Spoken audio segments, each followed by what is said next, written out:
Welcome to Upwards, sponsored by the Microsoft Aspire Experience, where we share stories and insights to help you grow 1% better in your personal and professional life every episode.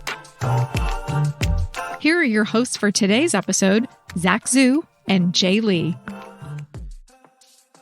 Hey, Upwardians. Welcome to another episode of Upwards. My name is Zach Zhu, and I have no idea if Upwardians is going to stick or not. Just been saying y'all way too much and thought I'd try something new. But that's besides the point. We have an absolutely incredible episode for you guys today with an incredible guest. I'll pass it on over to my phenomenal co-host, Jay Lee. Thank you so much, Zach. It's always such a pleasure to host this show with you. So today we are going to show you an interview that we had with Amara and Anigbo.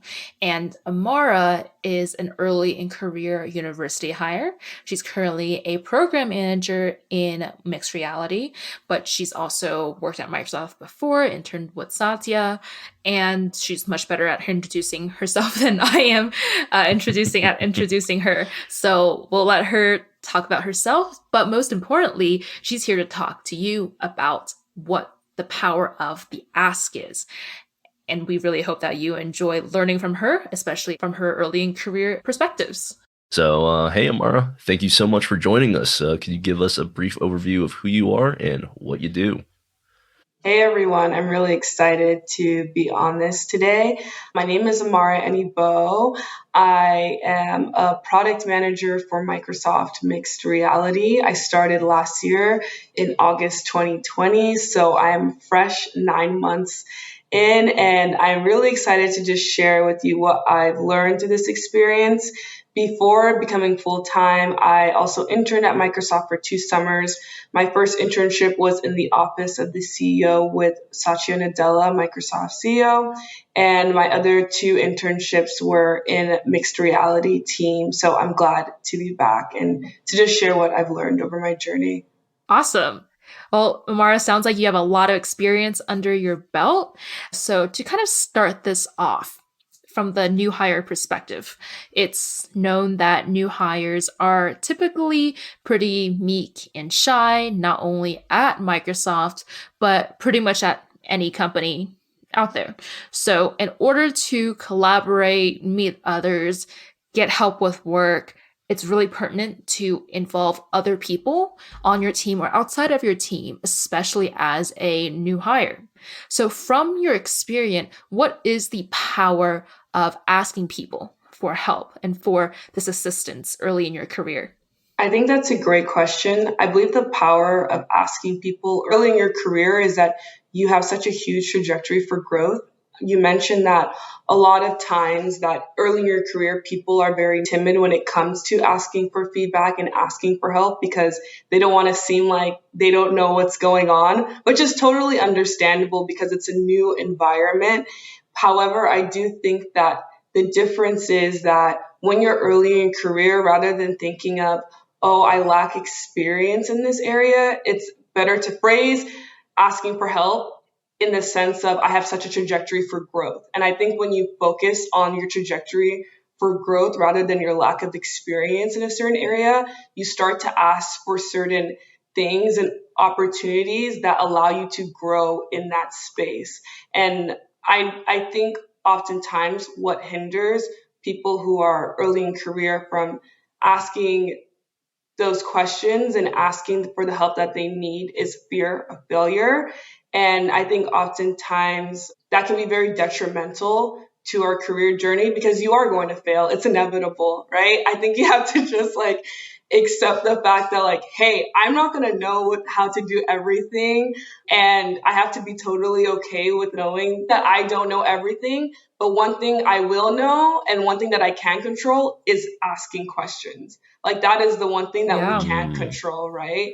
Great Is point. the ability for us to ask those questions and to get the help we need. And because we're so early in career, people are more willing to give that information to you, and not only give that information to you, but repeat that information even if you've already asked it, right? Because they know that you're just starting, and they give you more grace in that sense. So I think that it's really important to just accept the fact, hey, it's inevitable. I'm going to fail, but that failure doesn't mean that I don't know what I'm doing. It's just me realizing this is where I can improve and this is how I'm going to do better next time. But you're not going to know how to do those things unless you ask.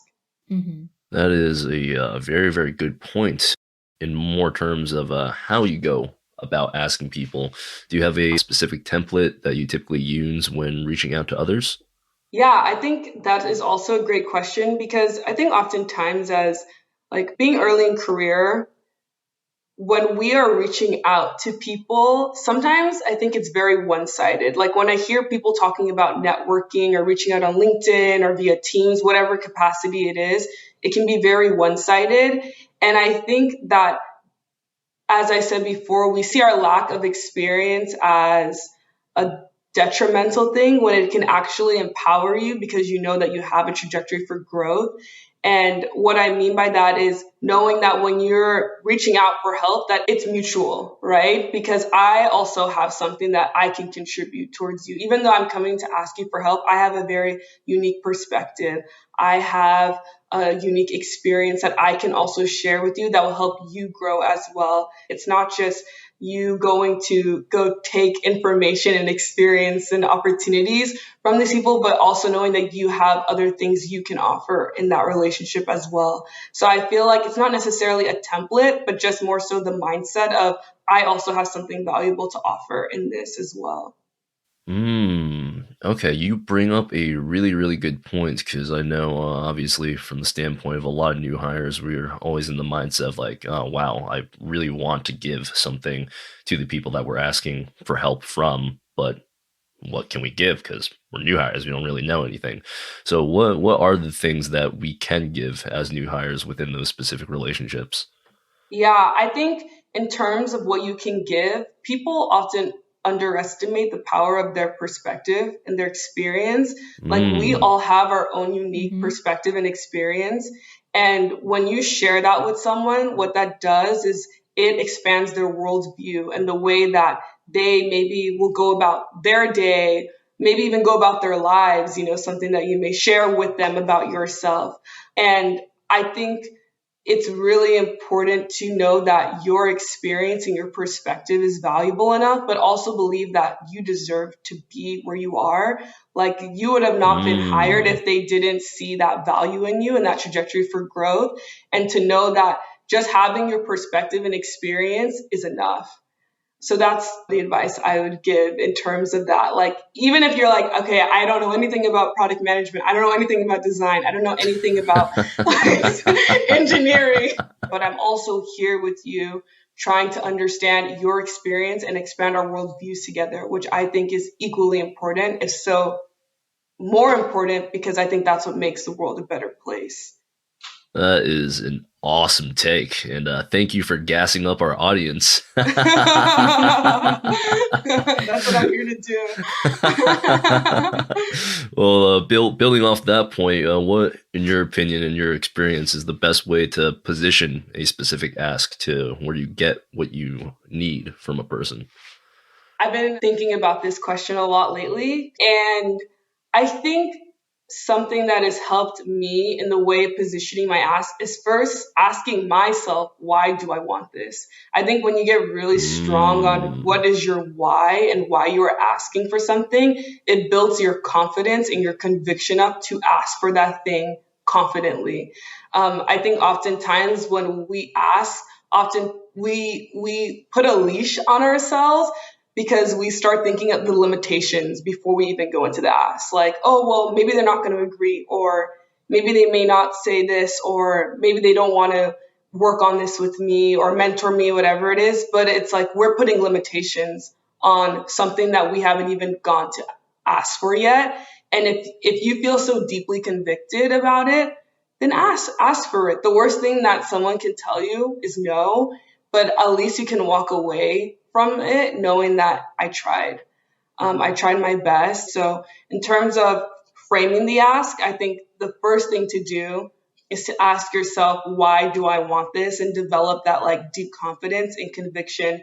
But I think the second part of it that I'm learning about how to communicate for an ask is not only thinking about it from your perspective, but also the value that it will bring the other person as well. There's a famous book from Dale Carnegie about how to win people and influence friends. And he talks Great about book. this. Yeah, great book.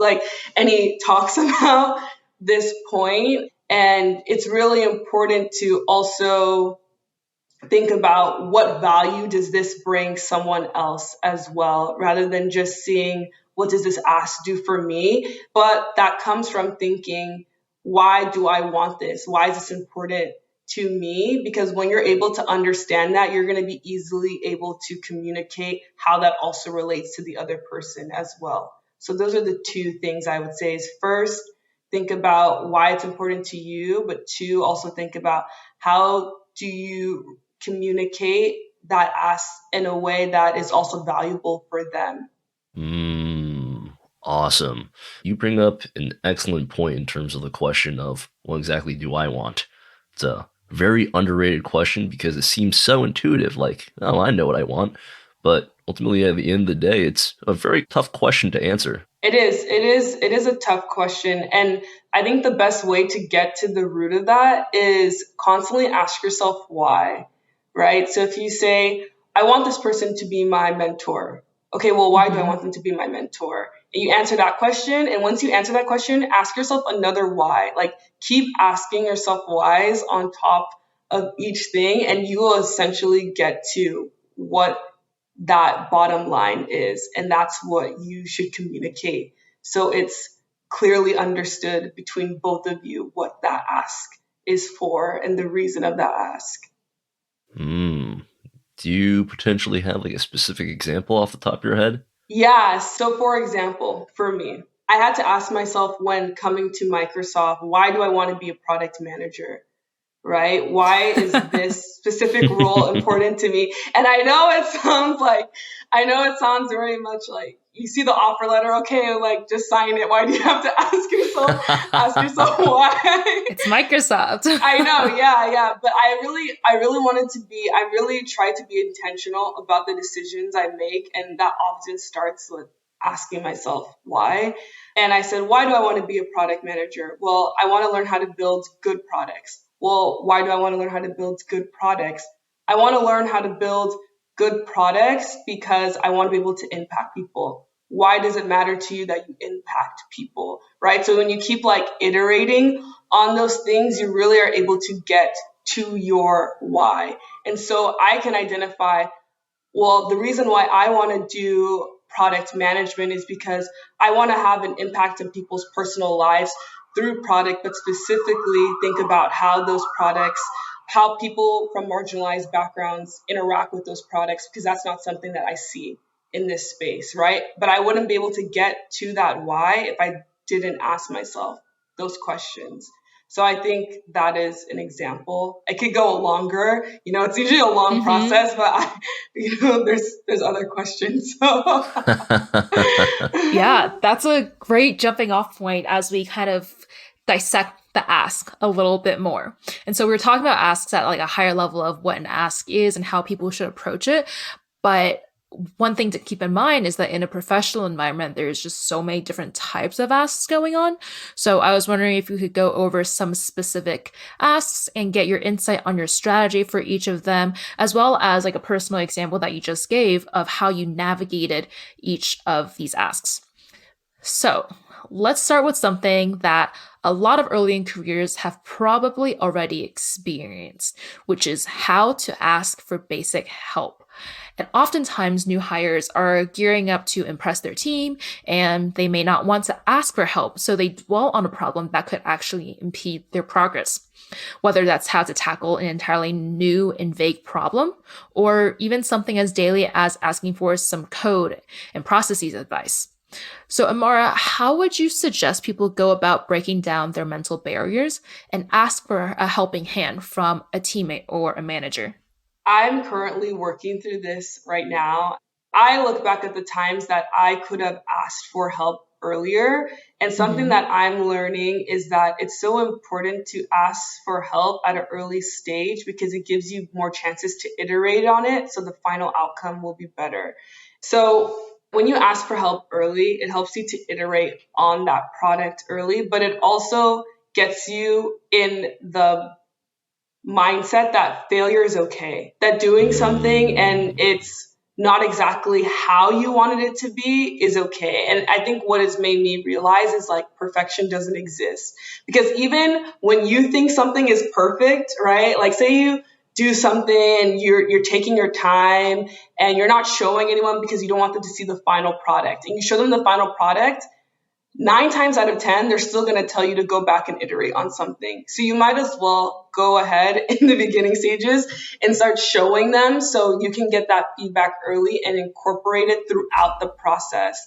And what it helps to do when you're doing that is it creates more comprehensive feedback. Like whatever you're working on will be so much better with the feedback that you get earlier, because at each step of the way, you're incorporating that feedback rather than doing all that work, relying on yourself and then waiting to the end. I remember someone once told me, if you look at a graph, like an X and Y graph, it doesn't really matter where you start on the graph, like where the point is. What matters is the slope and the trajectory. And what the ask helps you to do, what those questions help you to do is increase your trajectory and have a steeper slope. That's the goal, is not necessarily worried about where am I starting, but what is my slope? And I think oftentimes as new hires, I'm guilty of this as well. That we focus too much on where we are on the graph, the point, instead of the slope and the trajectory. I love that. That's awesome. Yeah, so having more of a long-term vision for yourself. Yeah. So a follow-up to that, this is kind of asking for help and asking for feedback. But what about if you're asking for someone, whether that's on your team or on like a different neighboring team, to do something for you? Everyone is super busy these days. It's hard to add in priorities from other people's teams. So I was wondering, how do you approach going about external help asks? Yeah, that is a great question. I think oftentimes when we're asking for things externally from people, it's really important to just consider the humanness. And I know that sounds like very basic, but I know that sounds very basic. Yeah, spot on. But I oftentimes see people forget about that, like saying, hey, I know that, this may be, I know I need this by the end of the week and it's Monday and you may have other things to do. I totally understand, but I would really appreciate if you can get X, Y, and Z done, right? Like really taking into consideration what you're asking them and how that can impact their daily activities and their life, because they also have a life like outside of the workplace, right? So really taking into consideration, how does my ask affect their daily activities and their life outside of work? And how can I phrase my ask in a way that they know that I'm cognizant of that? Because I think at the end of the day, everyone just wants to be understood. So if you can show them that you understand them and their perspective before you even ask, it makes their heart a lot more open to completing the ask for you.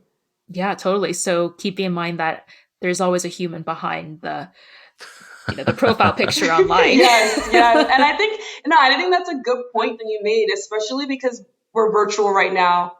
Right. And so it's very, especially from a new hire perspective, most of us haven't even met our teams. Like I haven't met my team in person yet.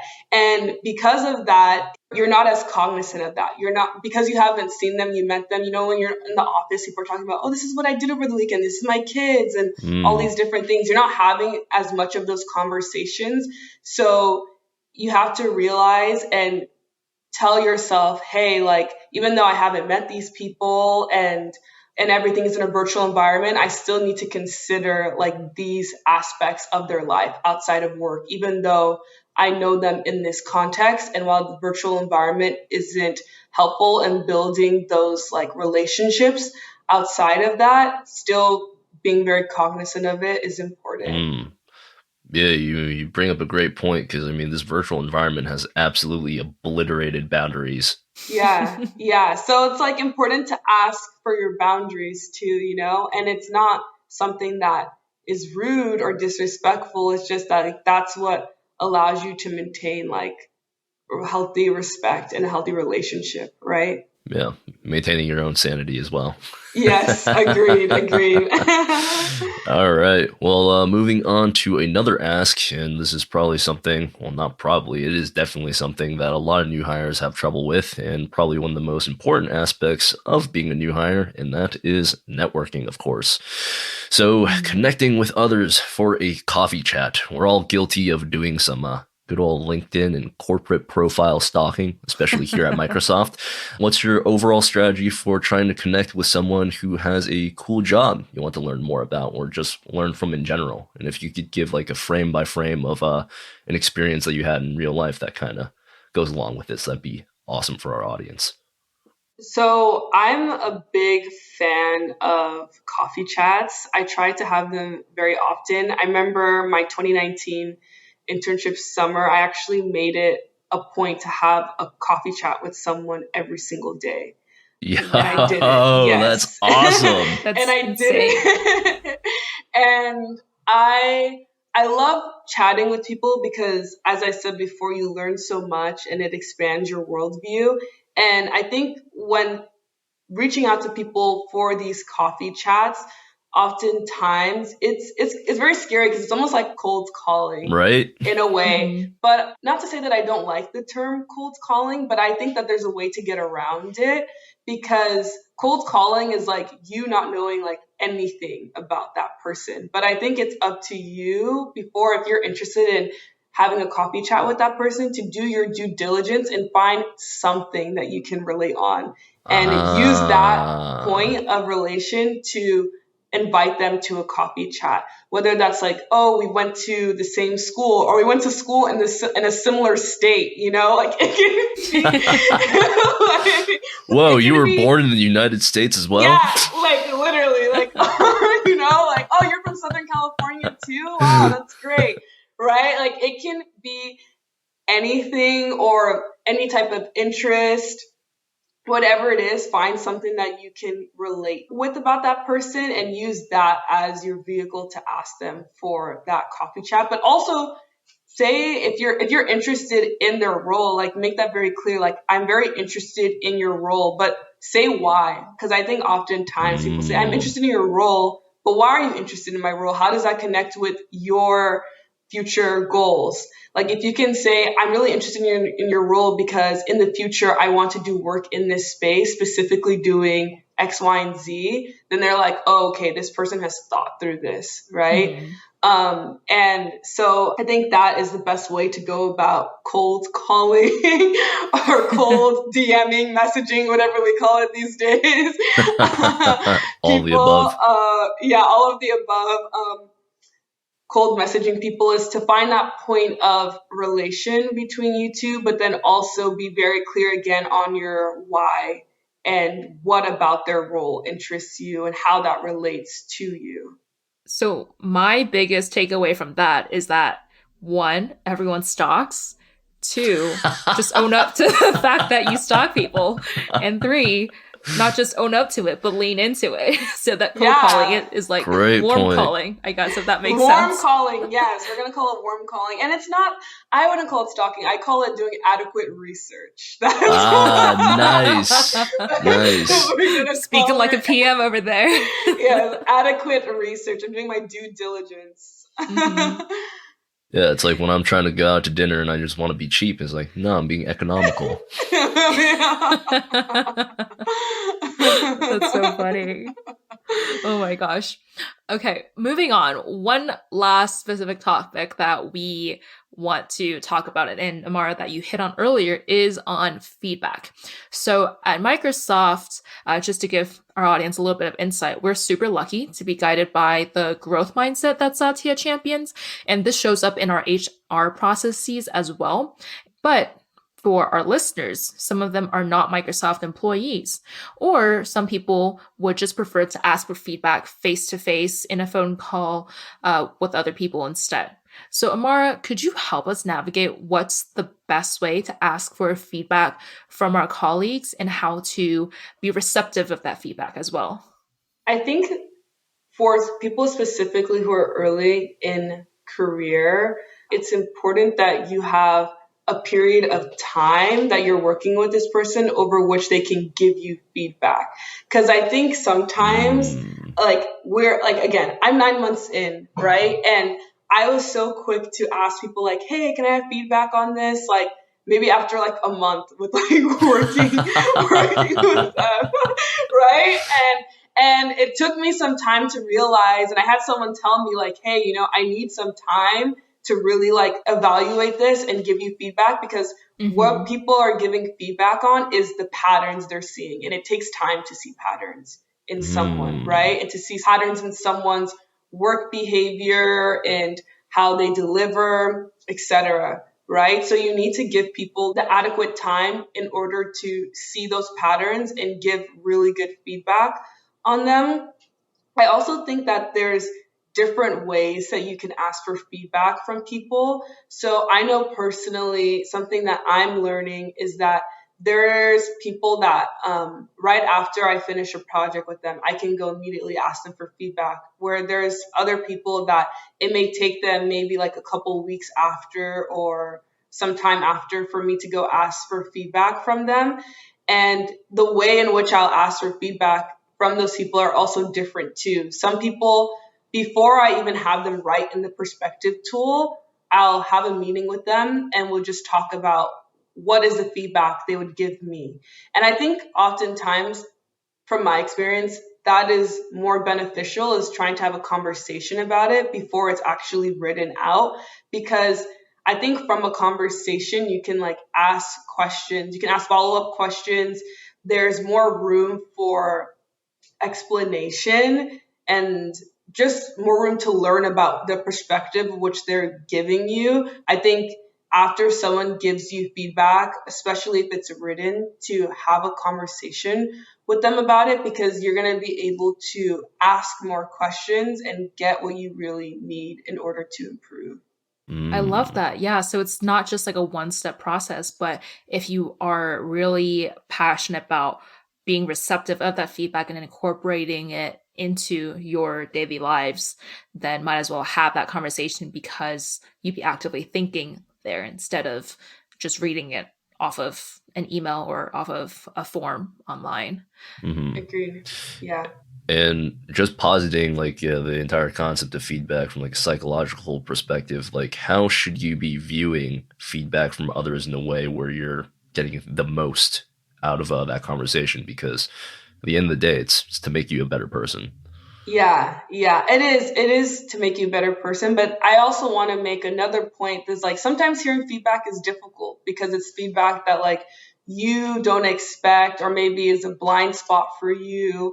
And for someone to give you constructive feedback, it may be something that is like a blow to your confidence, right? So I don't want to undermine that, even though it's meant for you to improve. I think sometimes that it could be hurtful, because you may think, well, I feel like I'm really working on this area, but maybe I'm not working on it enough, and all these other thoughts can arise. But again, I wanted to go back to that example of like the X and Y graph and thinking about the slope. Like, I think the best way to think about feedback is, this is a place on this line, like this is a point on this line that will help me to boost my trajectory and to boost my slope. Right? Because at the moment after you get that feedback, it's really up to you to take it and run with it, or not take it and run with it. But what you can view that as is like, this is an opportunity for me to grow and to make that slope steeper, or I can keep growing at the same trajectory. So after feedback, you have two choices, and it's up to you to take that feedback and get better, or to not take it and stay at the slope you're at. So I think that the best way to receive that feedback and to approach feedback is like, this is only going to make me better. If I implement this, this is only going to make me better, and this is only going to make my trajectory higher. Totally. Absolutely. Because ultimately, I mean, the people that you're asking feedback from in the first place, like, you're aware of the fact that whatever response they're going to give you is with the intention of making you better. So yeah. Separating that ego aspect. But clarifying point about the adequate amount of time that you need to work with somebody in order to be able to ask for feedback? What would you think is that time frame? That's a good question. I feel like it differs depending like who you're talking to and also the depth of what you're working on with them. Like if you're working on with them for a month, day in and day out, they can probably give you feedback quicker than someone you work with over the span of 3 months, but you're talking to them maybe on like a bi-weekly basis, right? So Right. you have to also think of the cadence over that amount of time and how that factors into the amount of experiences they've had with you to give you that feedback. I feel like it never hurts to ask for feedback early. So giving myself grace in the sense of like, even if I ask and someone's not ready to give me feedback yet, what I at least did is plant a seed in their mind. So they now know in Yeah. our future interactions, hey, Great Amara's point. looking for feedback on this. So I'm going to do my best now to start like noticing those patterns more, observe more. And a specific example I have for this is one of my line managers. I think I started working with him and like at the 3 month mark, I was like, hey, can I have some feedback? And he's like, let's give it a little bit more time. Right. And then like maybe 2 months later, we had a meeting about it. Before he wrote up my perspective, we had an hour-long meeting talking about like just feedback areas, growth areas, what I'm doing well and what I can improve on, right? And that was so helpful for me to have that at that moment because I realized if I had this beforehand when I first asked him, he didn't have enough data. Like you have to give people enough time to collect the data in order for them to make the observations and to make statements regarding the feedback they're going to give you. Mm. And so that was really helpful for me and helped me to see that it's important to give people that adequate time. But it also helped me to see that when I first asked him for feedback, that wasn't necessarily a fail. Even though he said I couldn't give you feedback at that time, that wasn't a failure because from that point to the point he gave me feedback in our last meeting, he was then thinking of how can I give Amara feedback? Like maybe observing those things more. So I don't think it ever hurts to ask. I don't think it's ever too early to ask for feedback. If someone is going to tell you, no, I'll give that to you later, then you just planted a seed. And then you harvest the fruit down the line. Yes. Dang. Yeah. Dang, Amara's a tech specialist and a master farmer.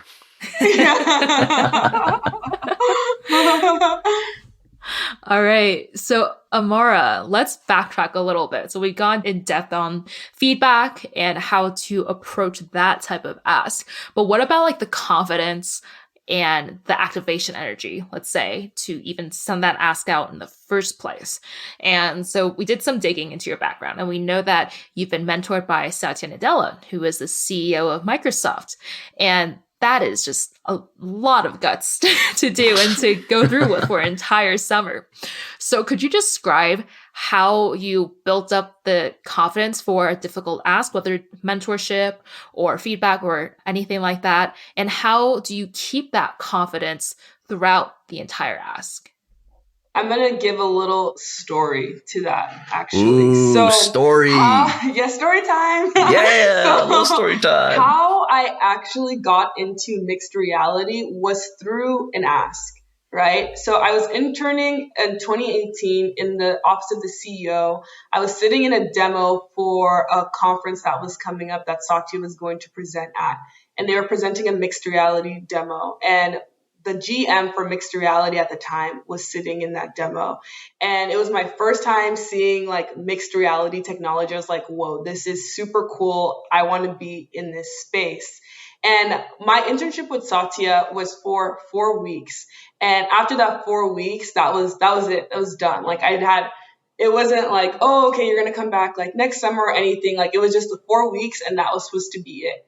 And by the second week, I was like, okay, Amara, you are here at Microsoft, like in this position, like you need to start asking for what you want, right? And I wasn't doing any. So this was the month of July 2018. And so August August of 2018, I had nothing scheduled because I was studying abroad the next month.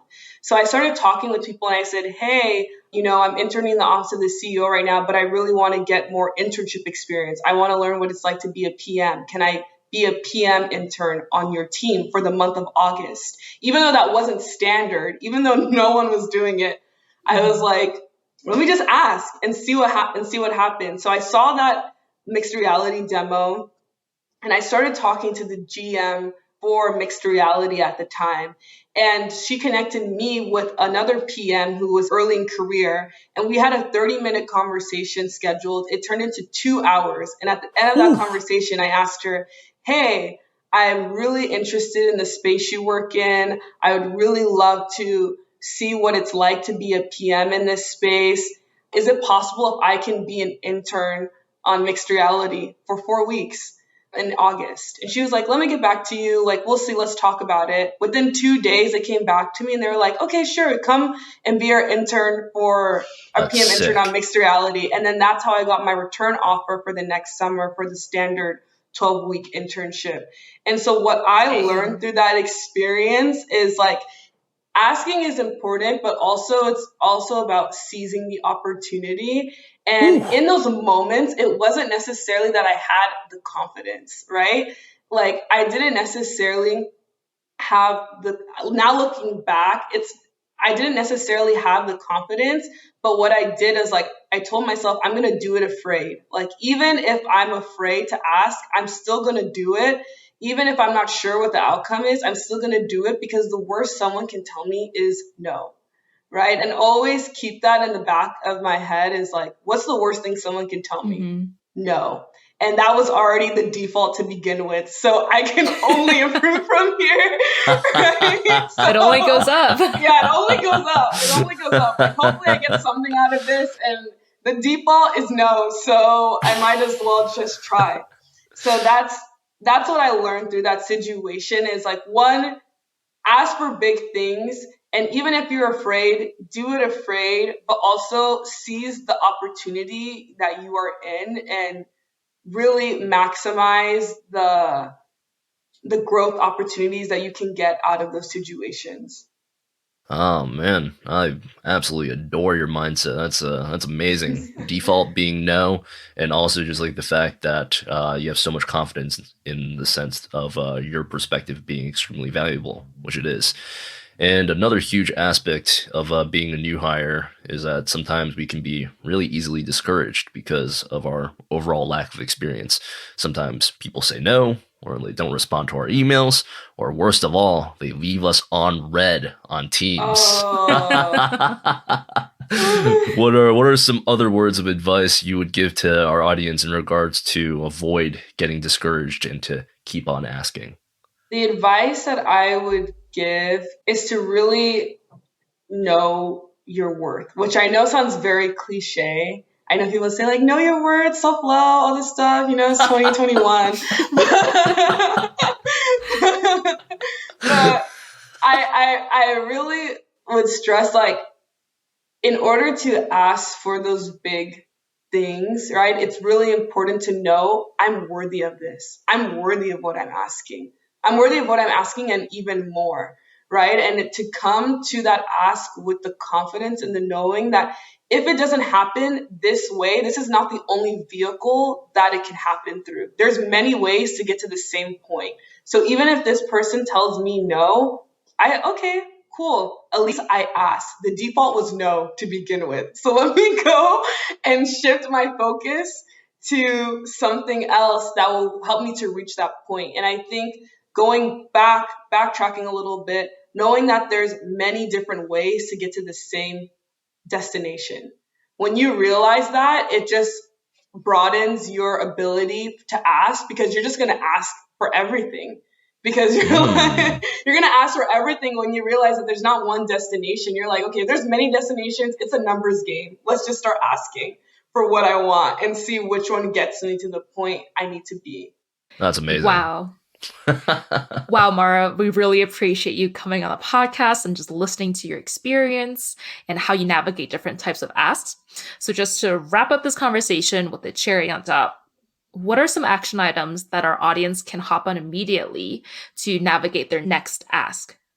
An action item I would suggest for people to do to get ready for their next ask is to really ask themselves why. So I know earlier I had mentioned that when you think that you've reached an answer, ask yourself why again, and keep asking yourself why until your conviction is so strong that there's like no doubt in your mind what you're going for.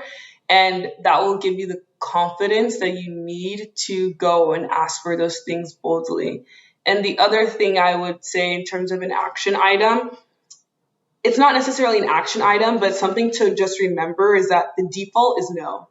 Like if the default is no, then I can't lose. I can't lose if I ask for the things that I need because the default was already no. So if I'm asking for what I need and I get that, great. But if not, there's also many different ways to reach that same destination. And realizing that it's so important to not limit yourself from your ask and to really think big when you're asking and know that you're worthy of that big ask. Wow. Well, you are an absolute inspiration, Amara. I learned so much during this conversation, and I know it's going to be extremely valuable for our audience. Really, really, really appreciate the time, Amara. This has been amazing. I had a great time. Thanks for having me. Whew. Wow. Every single episode that we record, I just get more and more surprised by the quality of guests that we have. Amara was absolutely incredible. What are your thoughts, Jay? I totally agree. We got really lucky here. Amara is just such a ball of energy. Like, I hope our audience can feel it. But as we're recording, she's just like so inspiring, especially as she's around our same tenure at Microsoft. And my biggest takeaway from her is just to never be afraid to ask anyone for anything. Because if you're here, you're at Microsoft for a reason, because people believe in you. And no matter where you are, really, like people want to help you to do better in your career and in your life. So it's all about seizing the opportunity. And Amara really inspired me to go seize whatever opportunities I have. Yeah, no, as a university hire myself, she hyped me up like crazy. Just the amount of confidence that she has as somebody so early in her career already.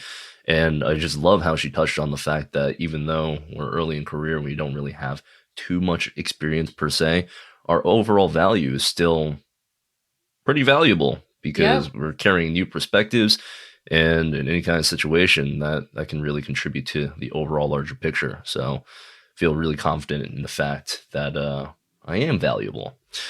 And her entire philosophy on the default of what anybody can say to your ask is no. Yeah. And going in with that mindset and being fearless with like, oh, okay, well, if they say no, might as well just ask anyways. I absolutely adore that. Yeah, you're not going to be any worse off than you were before the ask. It's not going to change anyone's opinion of you, really. Yeah, super cool talking to Amara. We hope that you got as much out of it as we did and that you're feeling inspired and really passionate about your value in whatever company that you work at. So really hope you enjoy this episode. And this episode was a great transition to our upcoming episode about networking. So hopefully you guys paid attention and really enjoyed. And Jay, as always, thank you so much for being my co-host. You too, Zach. See y'all later. Catch you guys on the flip. Thanks for listening to Upwards. Be sure to subscribe on your preferred podcast platform and leave us a review. Learn more about the Microsoft Aspire experience at aka.ms/Microsoft Aspire experience. We'll catch you next time on Upwards.